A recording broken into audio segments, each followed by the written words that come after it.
Hello, everyone. Good afternoon, and welcome to the JRPG Report.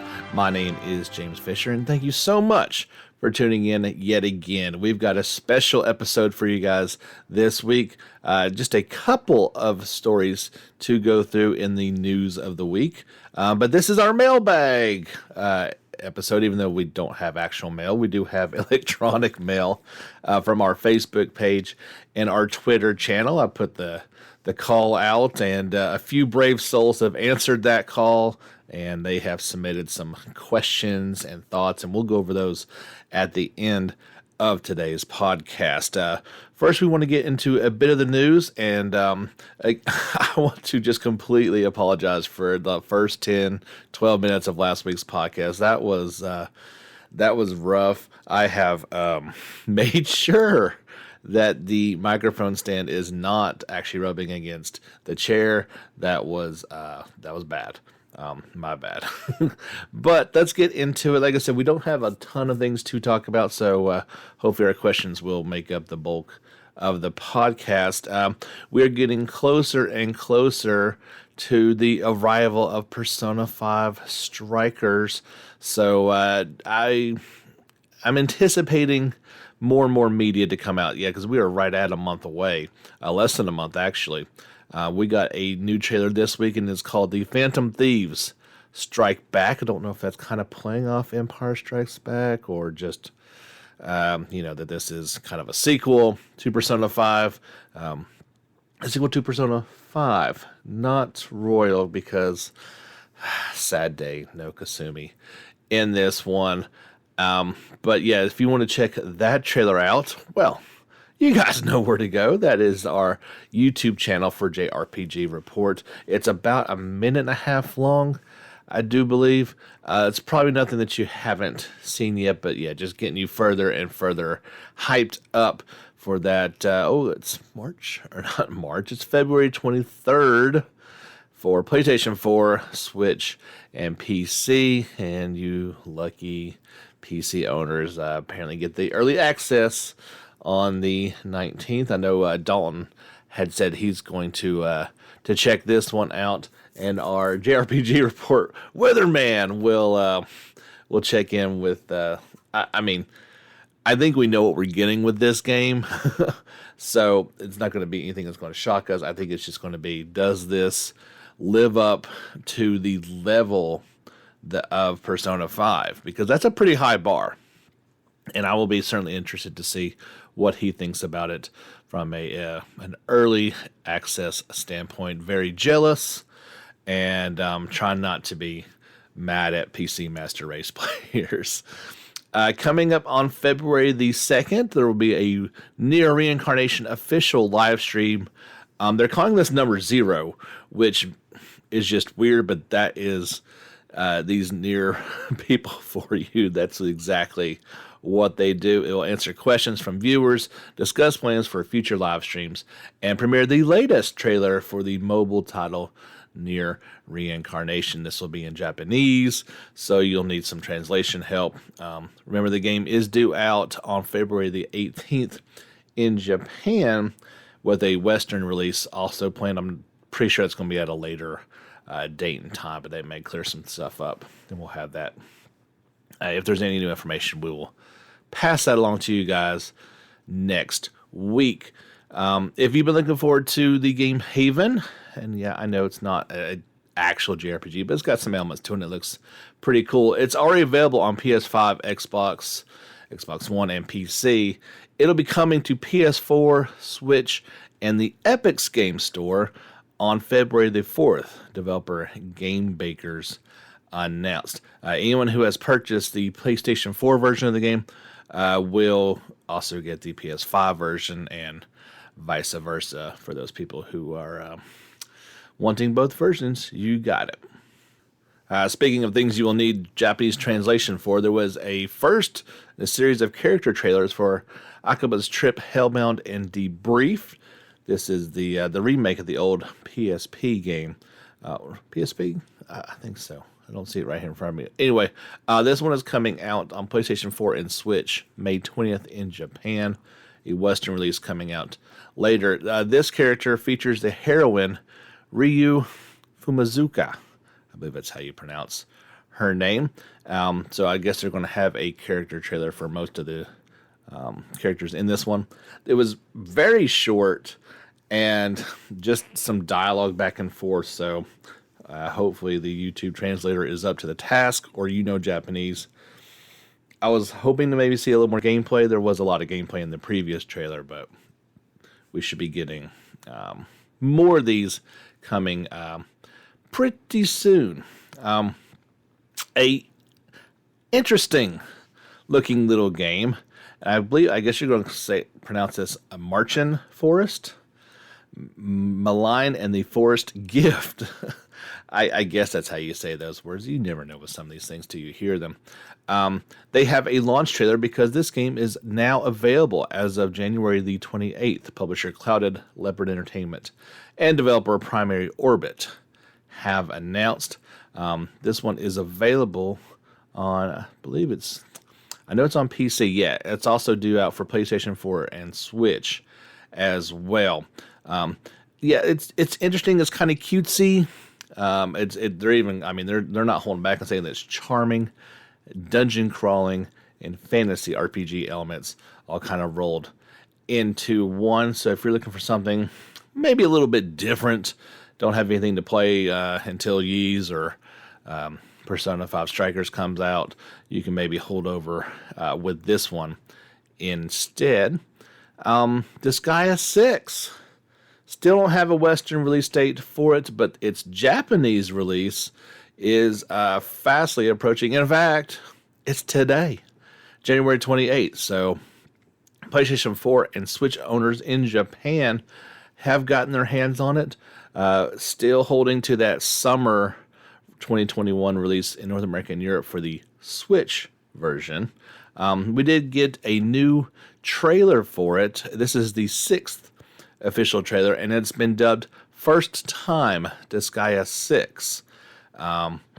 It introduces how to properly utilize new elements such as the auto battle and auto repeat function, as well as series staples such as After Story and the Carnage Dimension, as well as the Rasetsu Dimension Extreme Difficulty Worlds. Sorry, I don't know how to pronounce that. Again, you will need to know Japanese, as this trailer is only in Japanese, and I kind of waited. I did end up publishing this version of it on the YouTube channel.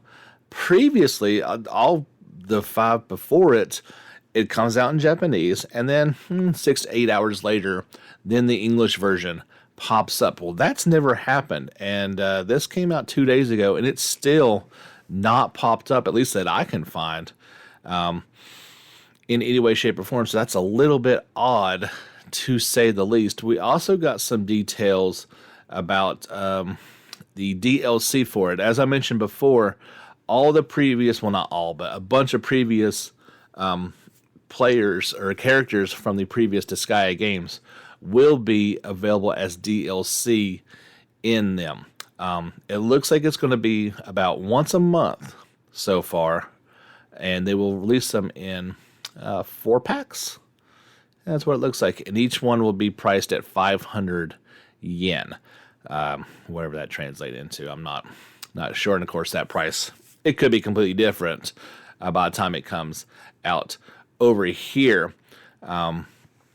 If you would like to check out the full list, like I said, it's Japan only, so while the game comes out today, like the first pack will be out February 25th. I would go through it, but it's really, just know that they are coming, and that's the price point for it.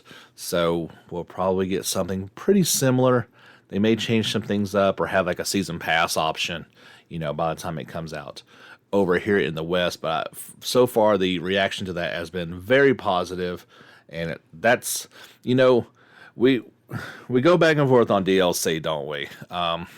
It's like we don't want DLC that should be a part of the game to begin with. But I kind of feel like something like that, where you're getting additional content with additional characters that obviously are not meant to be in the game to begin with. This is all post-game content.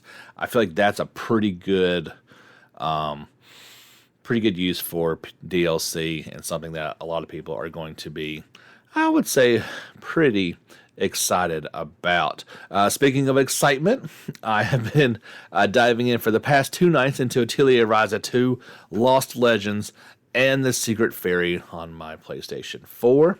Of course, you can check out our nightly live streams if you're kind of interested to see, what's the difference between this one and the first one. Has it gotten better? What's the deal?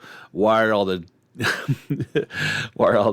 voices in Japanese? Well, that is just what these games do. It is you get to read a lot, but it's kind of charming. I don't 99 times out of 100, I'm going to play with the English voiceovers on there if it's available. So hearing the Japanese voices and reactions and different tones and then translating, it is kind of funny. Raza's character in particular is a really fun sounding voice actress. So in short, after let's say 5 hours of gameplay, I'm very happy with it. It feels like a step up from the last one in a lot of different avenues. In terms of graphics, there's a step up. In terms of gameplay, there's a step up. Overall, it's quite beautiful. Like something I wasn't expecting was the weather elements. Like the first day, it started raining, and so it was raining pretty much the whole time. Characters are wet. The only thing that was kind of odd was it was the same like townspeople interactions, whether it was pouring rain or when it was drying. You would expect like people to be running for cover if it's raining, but they're just having a casual conversation out in the pouring rain. No big deal. But what I thought was really neat was like late one night, you go back to your atelier, you stay the night, you wake up the next morning, and while it wasn't raining the night before, you could tell like it had rained during the night. It wasn't raining in the morning, but there was like water puddles all over the place, and like she would splash in the puddle as she was walking down the street. Just kind of one of those little things that, in real life, you just take it for granted, but in video games, that's very seldom ever rendered. It's just not something you would even think about. So, definitely happy. Like I said, if you want to check out, you can the previous 2 live streams, you can check that out, or you can join us every night about 9:30 to 10, somewhere in that time frame here Eastern Standard Time in America, and we usually wrap it up about 11:30 or 12. So. Do invite you guys to join along with me and have some fun conversation and see some Ryza and friends exploring ruins.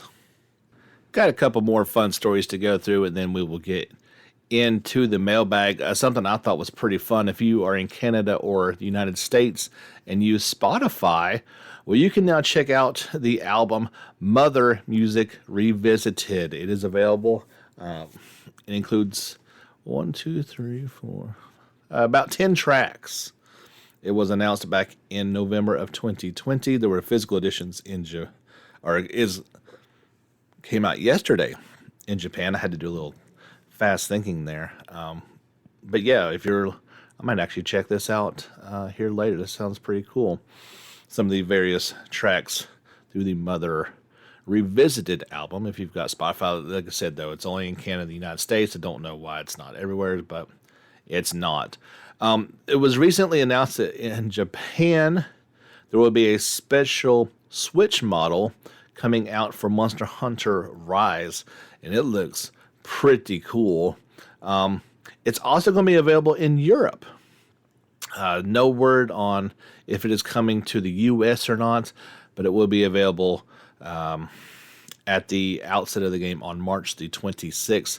Got some different logo and on the dock and on the controller, and I'm guessing, of course, I would have to imagine it comes with the game as well, but there's also going to be a special Pro Controller available separately if you are really into Monster Hunter and want to deck out your Switch as such. We've talked a few times about various Nier Automata figures coming up, and we just got some new images and pricing for a new 2B figure. I think we talked about A2 last time. Well, this is for B2, and then 9S. They will have their own figures. The 9S one will be about $146. Pre-orders are now live, but this wasn't coming out for a full year. January 31st of 2022. There is a deluxe version for quite a bit more, $220. You can see his face in this one, the removable visor, and you get the little pod with it, pod 153 as well.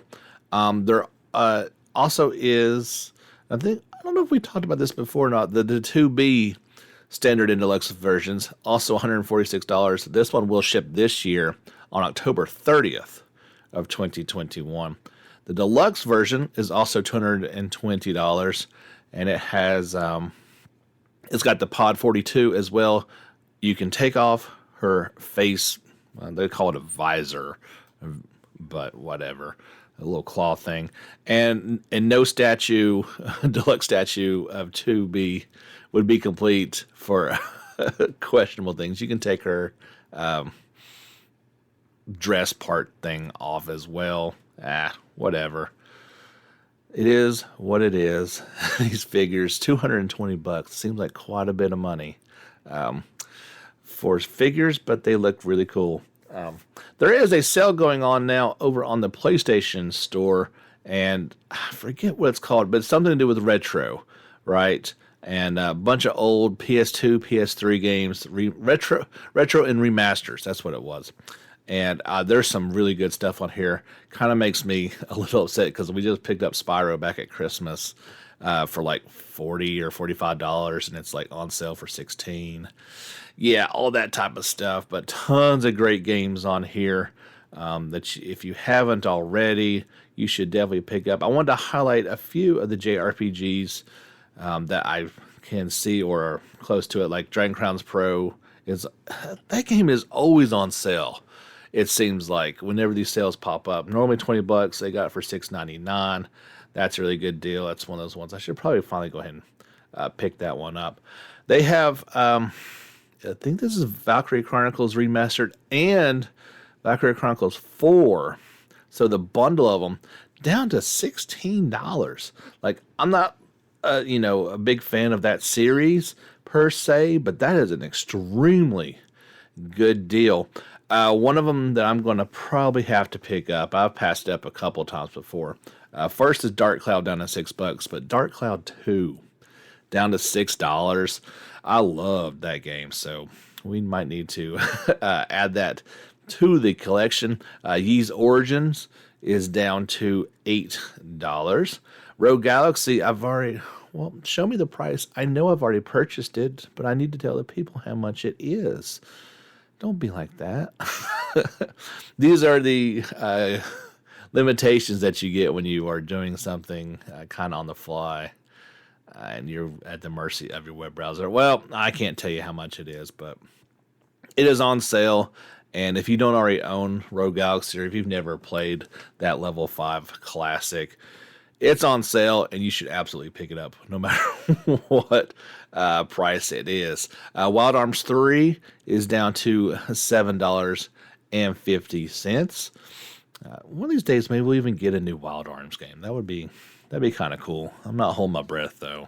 Doesn't seem like something that's ever going to actually happen. Let's see. Surely there's some more on here somewheres. The ones that I actually would recommend. If you haven't picked up Alliance Alive HD Remastered, it's half price.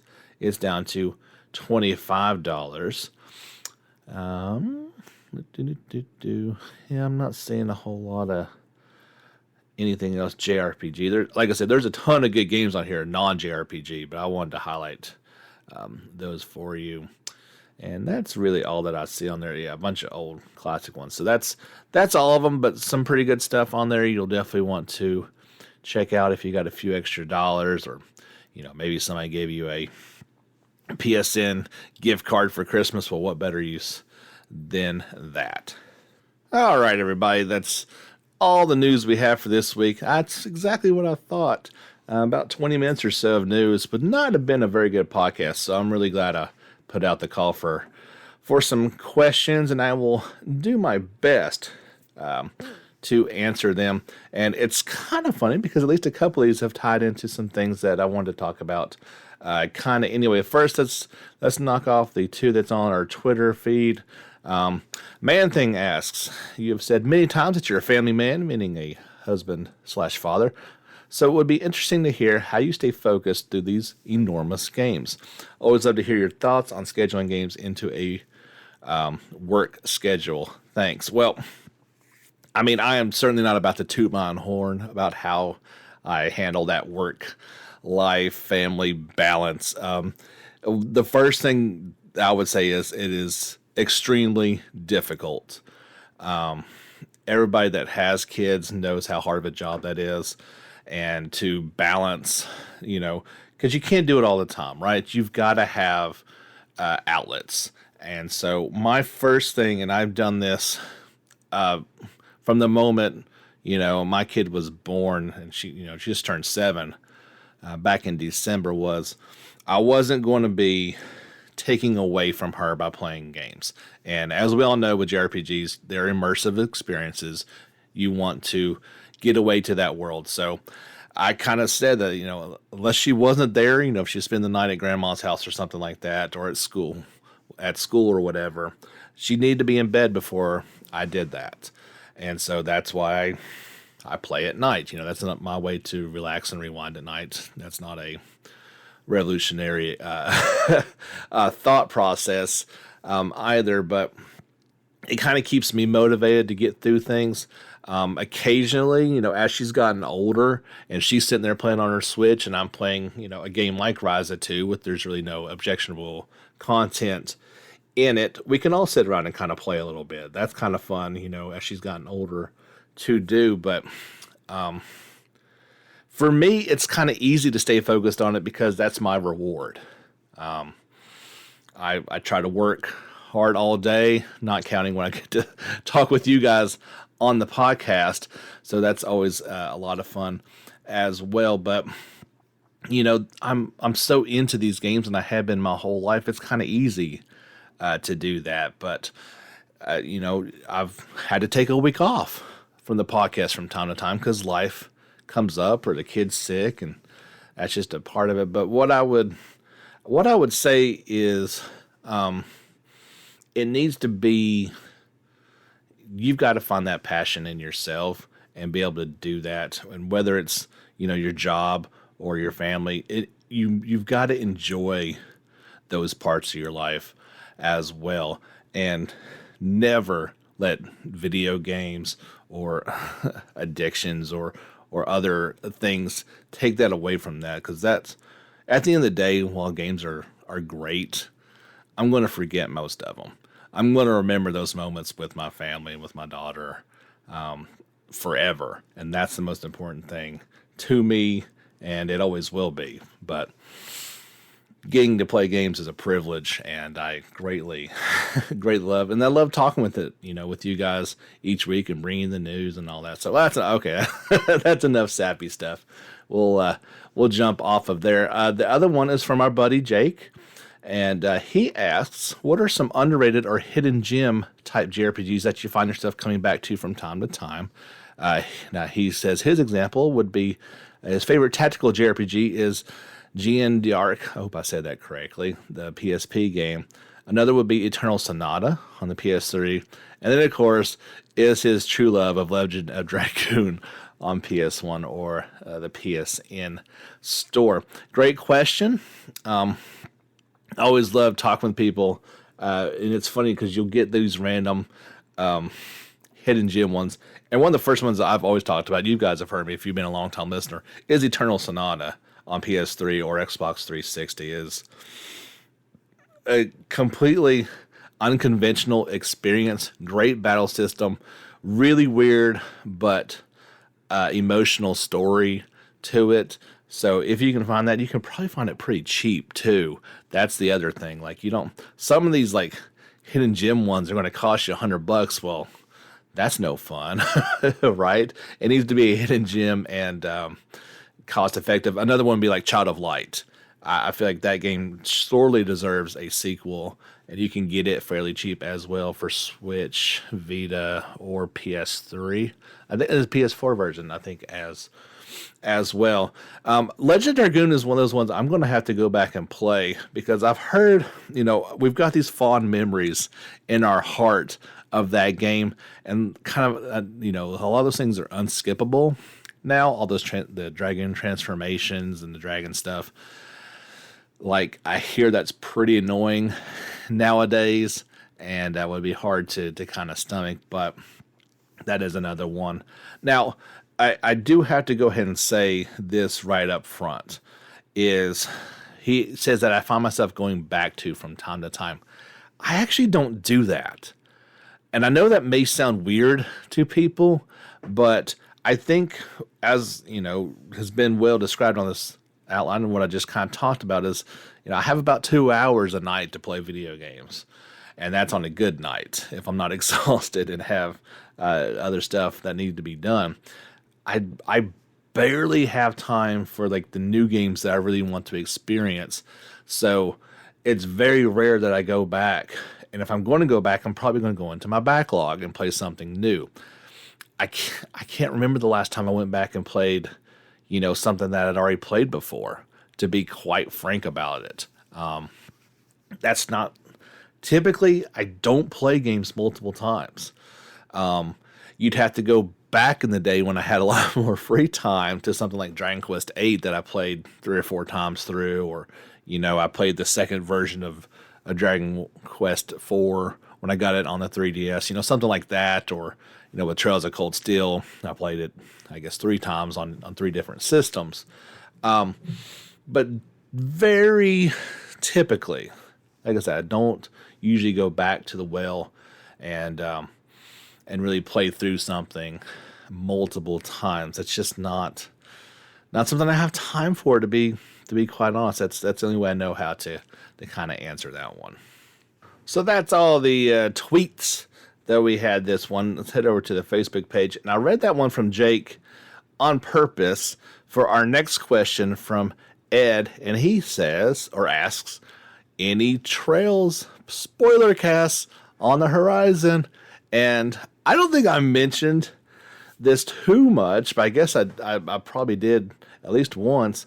There is a Trails of Cold Steel 4 spoiler cast on the horizon, and me and Jake are actually going to record that on Saturday morning. This is Thursday when podcasts usually come out. We are going to, fingers crossed, and technology willing, we are going to record that on Saturday, and I'm going to try, depending on how long it is, to put that together and put it out for a Sunday special this week. Worst case, it'll be next Sunday special, but that is a special spoiler cast that is just, if you've not played every minute of all the Cold Steel games, and, well, you really need to have played all of them, or at least know what's going on in all of them, to get the full breadth of it. It will spoil everything. So that is going to be listener beware for sure. But yeah, hopefully I'll have that for you guys on Sunday, the big spoiler cast episode. Worst case, it'll be next Sunday. So be looking forward to that. Me and Jake he actually put together a pretty good little outline, and we're going to kind of go through the game in series and really start connecting some dots and doing some deep dives on stuff. And I feel like that'll be a lot of fun. But yeah, that's kind of answering one question with another. Hans, he kind of piggybacked off of an idea from another group that kind of got sucked in this one, and he was talking about the Souls series, and somebody else had asked, why is it not a JRPG? So he says, why do you think the Souls series is not a JRPG or doesn't feel like one? And so, to be fair, I've only barely played a few minutes of them, okay? And it's hard to describe feelings adequately on why I don't think it is. I think it doesn't By the textbook definition, Souls is a JRPG, right? It's an RPG made by Japanese developers. And so it's action oriented. We certainly talk about action RPGs all the time here. And I can't put a firm grip on why exactly it's not, but it's not to me. And I the game I don't know. I don't know what I can't put my finger on what exactly it is. It just isn't. And I know that's not a very good answer, but it's the best one that I've ever been able to come up with. Of when I see that style of gameplay, it does not scream JRPG to me. Maybe it's all the difficulty. Maybe that's a part of it. You die a lot, and it doesn't have some of those JRPG mechanics to it. It's never been something, because most JRPGs pull me in. I want to play them. I've never had a desire to really do that. I did tell him, and I'm looking over. Yeah, I've got Demon's Souls. I knew I had one of those Souls games. So I will once I get to the streaming and stuff, I will do an episode or a let's play Souls, and maybe by playing it, I'll be like, oh, maybe this is more like it than I thought it was, or maybe it'll reaffirm my opinion. But until I guess I really sit down with it and give it a full chance. I mean, I own one. At least I can't say I don't own it. I just haven't got a chance to play it. So maybe that'll be a very interesting let's play of, is Souls a JRPG or not? And I'll be able to completely answer that question here at some point in the future. Our next question. This kind of feels like a press conference, taking a bunch of questions from people. Dalton decided he was going to slide two of those in here, so I'll answer those now. And he asks, if you had the chance to forget a game completely and play it again, what would it be? And I think that's a really good question, because I think the obvious answer would be to go to the best ones. In my opinion, of either Chrono Trigger or Final Fantasy VI, but I don't think that's the correct answer. And so when he asked this, I thought back to like some of the more unique or like emotionally pulling games that I experienced. And the first one that I thought would be really fun to go back and play, kind of fresh and relive again, would be something like Ni no Kuni.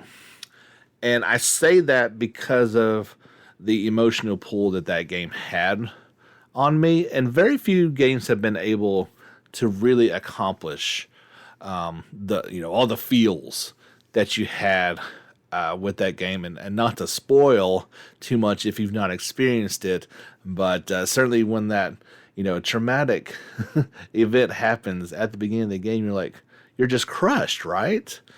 And all through the game of trying to put it back together, and Mr. Drippy and all the adventures in that world, and the music. I think the music is so important in games like that, and truly great games of adding to your experience of a game. So that was one of the first ones that popped up. Maybe, something like Earthbound, where it was so different and so unique, and really hasn't been properly done again since then. That the realness of that game, and and while it was still zany and completely twisted and crazy, it was still set in the real world. And very few games have really tried to even do that, especially in our genre. So those would be the ones that I guess would pop off my head first and foremost. I think if I was going to go back as a kid, and that for me, like that first time of playing through Dragon Warrior 4, of that real sense of a world to get lost into, where I was just old enough to really know what was going on and dive deep into stats and finding legendary armors and what that all meant, and all the characters. And if I could somehow reattain that feeling when playing a game, I don't there's no way of doing that, right? Because it hit at that time frame that was so important in my life. But those would be the ones that would pop off my head first. And I think that's a question that, each one of us would have a completely different answer to. And it's a pretty darn good question, sir. This one's a good one, too, that he had. He said, if you had to piece together mechanics and visuals from different JRPG games, what elements of which games would you combine to make the ultimate experience? And I probably need to think about this one even more than I did, but I did write down a few things to try to answer his question. I think now, like if you'd asked this question a year ago, it might be completely different. So now, ever since Remake has come out, so your graphics need to be that great, right? The music needs to be that great, and the voiceover work needs to be that great, okay? I think the bar has been set ridiculously high with those things, and kind of, graphics in general. Final Fantasy has always nailed that. Now, they have completely dropped the ball on a couple different other areas, but they've always said, we're going to make graphics are going to be our thing. We should probably put some more time in otherwise, like telling a complete story or making a fun battle system. But looks-wise, it's hard to ever knock them. Every time a new one comes out, they have that wow factor to it. And sound has also been kind of that way too. Especially as you're playing through Remake, you're like, my goodness, they nailed the sound on this thing. It is pitch perfect. Another example of great sound to me would be like Dragon Quest VIII. So both things, you've got that full orchestra sound to it. That is, you can get by other ways, but just that big full sound, it's kind of hard to beat with the proper game implemented into it. Now, battle system. You guys know my turn base, so that's going to be the sticking point. So I want something that looks like Persona 5. I loved all the different buttons doing different things. It made a turn-based battle system go extremely fast, and I liked it. Cold Steel 4, 3 and 4 kind of picked up on that and made it very similar. I guess I'd probably prefer Cold Steel over Persona 5s, just because I don't like, P5 got a little annoying at times with all the elements, and you could easily either make everybody weak and wipe them out, or they could do the same to you. But I've always loved the idea of Grandia's battle system in terms of a timeline of things, a constantly moving bar. It just makes the need for so much more strategy involved in it while still being turn-based, essentially. Now, it can get extremely frustrating as well with cancellation attacks, but that was kind of just built, it's baked into the formula, right? They could do it to you, you could do it to them. So I love that idea, and but maybe when it actually happens, it can be a bit frustrating. In terms of like game and world and narrative building, the Legend of Heroes series is second to absolutely none, especially after experiencing this latest arc.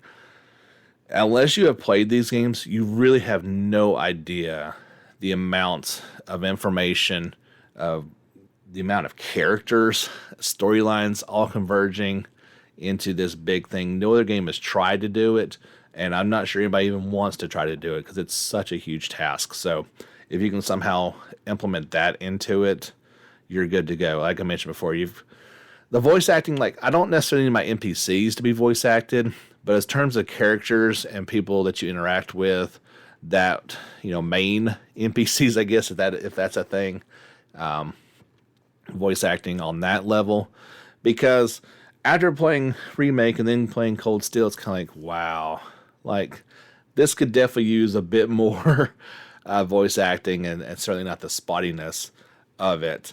Now, one thing I would throw into is the more you could implement in the game mechanics of a series like Suikoden, where I love, at the same time, I love the idea of a big party. I don't either. I don't think you should have, let's say, 4 characters and that's your party for the whole game. While that's kind of great sometimes, I do like to be able to choose to a certain aspect. Now, Suikoden kind of takes it to the max, but you need a lot of players, right? But yeah, like I like to have things that I can kind of build, and you don't need a town per se, because something like Ni no Kuni 2 completely did it wrong. But those little things are nice. As I've gotten older, I've learned that I don't actually like a lot of mini games. A good fishing element in there is fine, but I don't really need snowboarding in every other game. I certainly don't need Palm. Unless you've played Cold Steel 4, you don't know Palm or Vantage Masters or any of these other games. I just don't care. I know, going back to Final Fantasies and the Triple Triads and all those games, I just don't care. I'm sorry. So I don't need those in there. And I'm sure there's a few other things that I could also comment on. But in terms of looks, I do like the Trails look overall. But I also, I'm playing Ryza right now, so that's a really cool visual style as well. There's so many different kinds of styles, but Dragon Quest does it extremely well with that cell shaded type look too. So it'd be hard to really narrow down just one visual style to kind of get into, other than having the crispness of FF7 remake. So I hope that kind of answered it. I'm sure there's other thoughts that you guys would like to have in your favorite game, but that's a big hard question, Dawn. But thank you for it. All right, we got 2 more questions to try to knock out. These have been pretty fun. We'll definitely have to do one of these shows again here real soon. So Jordan chimes in. He says, although JRPGs are usually great fun, there can be times here and there when they can be frustrating. For example, getting one-shotted by a boss after not being able to save for the previous 2 hours because they didn't have the right accessory equipped makes him want to throw a controller through the wall. Don't do that. Those are expensive. So it's repairing a wall. What types of things in a JRPG can cause frustration? And are there any specific frustrating moments or game mechanics that come in mind? That is obviously the one-shot death is never fun. What was it, in Trails of the Sky 2 that happened? There was definitely a time or two where I didn't even get an attack in, and the boss just S-crafted you to death, and I might have gotten one attack, and they wiped everybody out. That's, kind of the brutal, I wouldn't say old school, those games are like 15 years old or something like that. That's never fun, right? Because it's stuff like that where you literally have no control over the outcome. It's, sometimes you can say like, man, I really messed up on that. I shouldn't have done that. The UFO flying saucer fight, I detailed for you guys how frustrating I was frustrated with that when I played through Royal here last time. It took me like 2 or 3 times, and that's a 30-minute fight each time. I failed at it. I couldn't do it. Right? I finally overcame it, and it was a great joy. I just didn't have the right setup, and I had to fix that. The other thing that pops in my mind, also from Cold Steel, I think it was Cold Steel 2. No, I think it was 1, because when you went to Legram and you went to the castle, and you get all the way to the end, and you fight that Nosferatu, whatever that giant thing is at the end of the castle boss, and you needed a green pinion accessory because of the status element that he can put on you. By that point in the series, it was so early in the game that you didn't have accessories that could guard against all things. So, he wiped off my party immediately, and you had to have that accessory. So it's trek all the way back to town, get all the way back through the castle once again after you go get 4 accessories in order to fight. That was pretty frustrating. Didn't love that because it's not an easy castle to get through. It's pretty challenging, especially going through it again, those type of things you you just never like.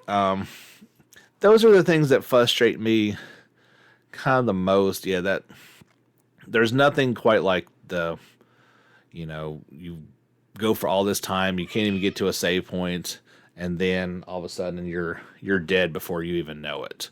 But that's just that's the deal sometimes with our genre, right? It can, or you're just chugging right along and you hit the wrong type of enemy at the wrong time and you're dead before you even know it. That can happen as well. So it's always frustrating, but that's a part of it. And overcoming it can be, on the same level, that can be very rewarding as well. So we got one more question, and it comes to us from Dan, and he says, in your opinion, does romance in JRPGs and games in general work better when the relationships are canon, or when you can choose who to romance? I think this depends on the game. So if the romance is done well and it's something that you want to see, or if there's limited options. So like the one that comes to mind first is like Final Fantasy IX with Garrett and Zidane. I mean, what were the other options, right? And that one was scripted well. It was put into the game. It was wrote that way. It was wrote very well. There shouldn't have been any options. That is the option. Oh, thank you, Kat, for making an appearance. We'll get you out of here.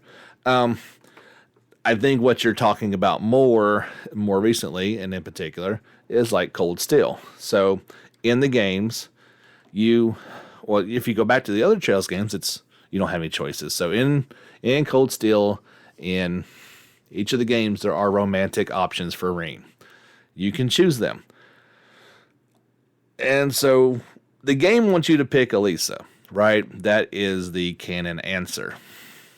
She's definitely an option, but there's better ones. And like I always chose Emma, right?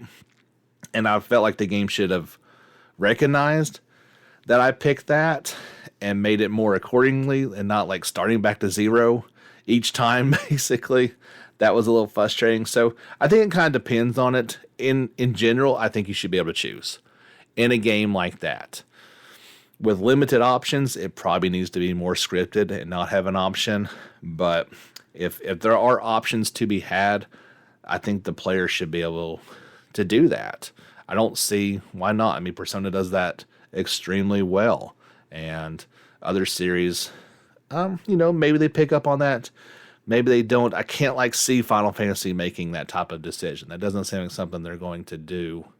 Or like even, Tales, that's always, if there is one, that's always going to be scripted too. So yeah, I don't love the canon options when there are better options, if that makes more sense, because that's just people. You're going to have different preferences for different people. That is life. Well, that's going to do it. Episode 149 in the books. It was a lot of fun answering questions. Hopefully I answered it appropriately and to your satisfaction. But if not, there'll be a chance to do that later on. And I'm sure on another show, because there'll be light weeks. They do come along. Don't forget our spoiler cast, hopefully coming up on Sunday for you guys. If you have played all of Cold Steel, all the way to the end of 4, all the way to the end, like rolled credits. Otherwise, you don't want to listen to this thing, because we're going to be talking about everything. But yeah, hopefully coming this Sunday, worst case next Sunday. Look forward to it. But we'll be back next week with another podcast. I will quickly mention tomorrow, if you're listening to this on Thursday, Friday, we're going to do a test live stream for the retro JRPG thing. I'm going to shoot for about noon if all things go well. So check out our YouTube channel or Twitch channel, JRPG _report, I believe is what it is on Twitch. But if you want to tune in and see if I'm able to make this work, that'd be cool. I think we're going to start with Tuesdays and Fridays from about noon to 2.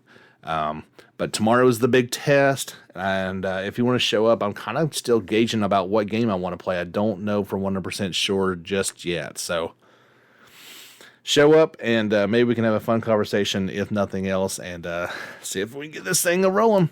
Nightly live streams with Atelier Ryza 2 going on each night, about 9:30 or 10. And we'd love for you guys to come and hang out with us. That'd be a lot of fun.